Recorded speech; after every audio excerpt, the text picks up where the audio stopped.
bantuan keringanan atau beasiswa dari pihak sekolah untuk siswa yang berasal dari keluarga yang kurang mampu atau siswa yang yatim gitu.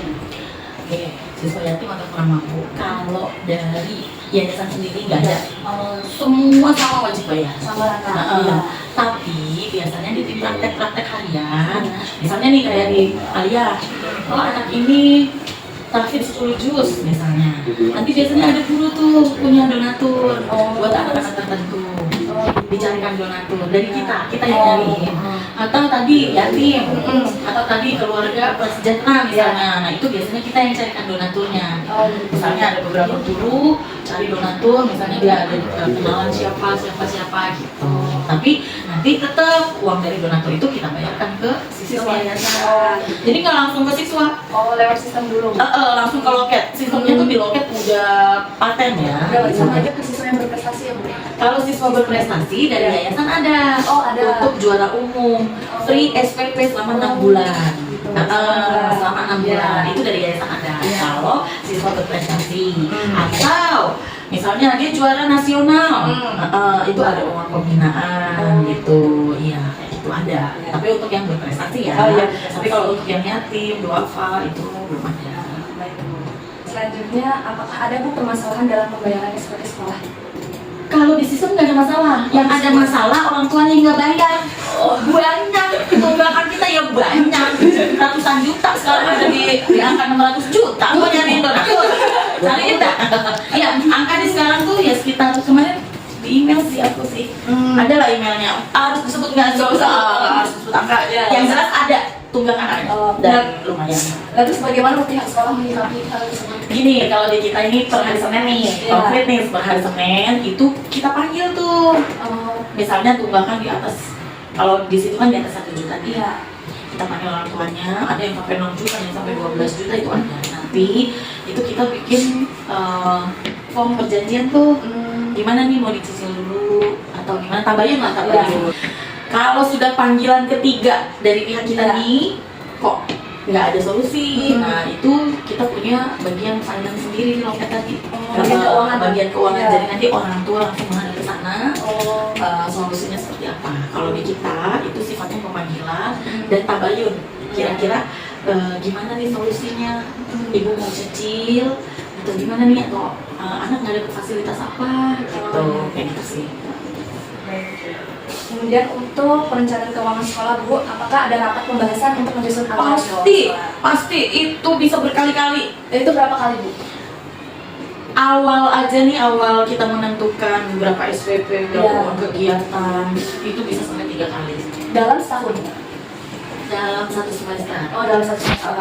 Belum lagi nanti kalau kita mau ada kegiatan ujian-ujian. Nah, itu juga rapat lagi.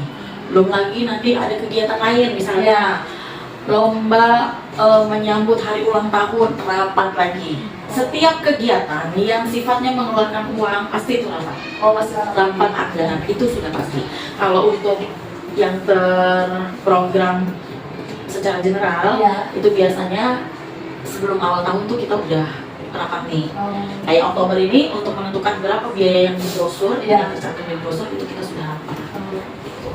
Dan terus di rapat tersebut itu siapa saja yang terlibat? Yang terdiri ketua yayasan, seluruh kepala madrasah. Karena di sini kan ada TK, UI, MTS, SMA itu semua diundang. Berarti rapatnya langsung satu yayasan itu? Iya, satu yayasan, karena di kami ini tidak ada keuangan yang dipungut secara lembaga. Gimana maksudnya? Semua sentral, seyayasan dan semua berpusat di loket. Jadi di kita itu buku, seragam itu semua di koperasi.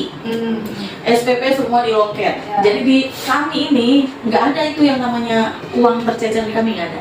Tapi kami diajak rapat untuk membahas berapa besaran biaya yang nanti dibebankan ke siswa. Karena nanti kita sebagai user kan kita yang pakai uangnya. Gitu. Ibu butuh apa aja sih? Misalnya setahun habis pakai, per bulan air kebutuhannya berapa? Ini kan kita butuh celing, super pel, tisu, air begini nih kalau ada tamu gitu kan ya. Itu biasanya dari kita, nanti kita tentukan bersama gitu. Makanya yang diundang itu badan sendiri, bagian finance, seluruh kepala madrasah dan ketua yayasan gitu. Nah, terus tadi terkait penyusunan anggaran itu bagaimana Bu realisasi anggaran sekolahnya? Ya biasanya sih karena kita udah matang, realisasinya ya persis dengan yang kita rencanakan. Oh, sesuai gitu. Sesuai nih kayak sekarang kita kan sudah merancang kegiatan 1 tahun. Ya. Ya sesuai penggunaannya, kecuali jangan sampai ya ada yang urgent-urgent lah, misalnya ada bencana apa yang di luar dugaan. Itu kan kita sudah punya prepare dana tak terduga dana gitu. urgent. Cuma nanti alokasinya mana yang lebih lebih harus dulu, lebih urgent dulu, mana yang memang bisa dinanti. Jadi skala prioritasnya apa gitu. Kalau ternyata budgetnya juga terlalu lengkap gitu. Tapi kalau misalnya masih sesuai dengan apa yang kita rencanakan ya realisasinya sama sih.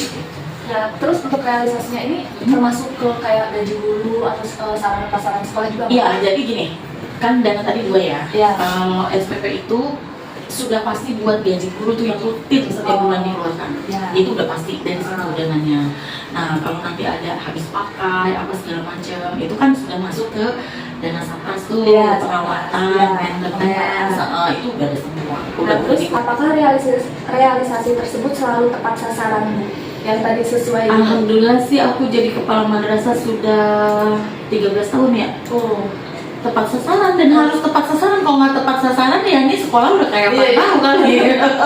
Soalnya saya guru nggak gaji. Iya. Sesuai sih alhamdulillah.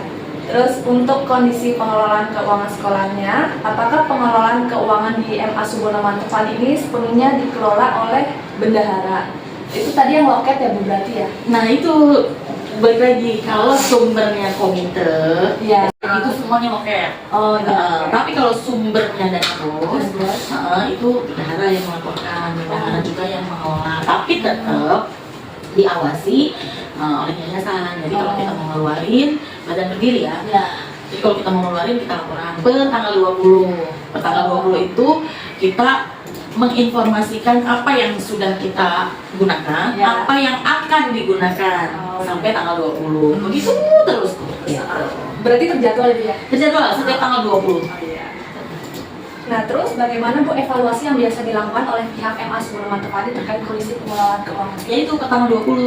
Misalnya, beli laptopnya kemahalan, kenapa harus yang 9 juta? Kan yang 6 juta ada. Punya alasan, kenapa harus yang 9 juta? Satu, lebih awet. Karena kalau dana bos itu kan per 5 tahun, 10 tahun, barangnya harus kelihatan, nggak boleh dibuang kan. Nanti ketika diaudit kan ada barangnya, daripada kita nyimpan bangke. Mending yang bagus sekalian tapi masih dipakai sampai awet gitu. Jadi kita punya pertimbangan, tetap ada evaluasi. Mau nanya, ini kalau di MA Subono Mantufan ada berapa kelas ya? Kalau kelas 6. Kelas itu apa aja? Yang dari kelas 10 kelas 10A, 10B karena sudah formal. Kelas 11 IPA IPS karena masih kurtilas, 12 IPA dan IPS. Satu kelasnya berapa siswa? Satu kelas beda-beda. Kalau yang kelas 10 sekarang ada yang 23, ada yang 20 berapa punya? Kelas 10, 23. Kalau kelas 11, 22, 23. Kalau kelas 12-nya agak banyak, 35 sama 30 ya. Pokoknya semua total 156.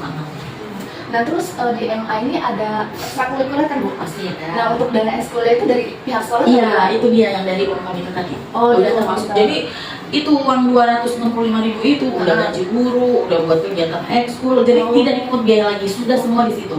Di MA Subono Mantufan itu ya seluruh yayasan Subono Mantufan itu dana ekskul itu udah masuk ke SPP, jadi tidak ada tagihan lagi untuk ekskul, nggak ada.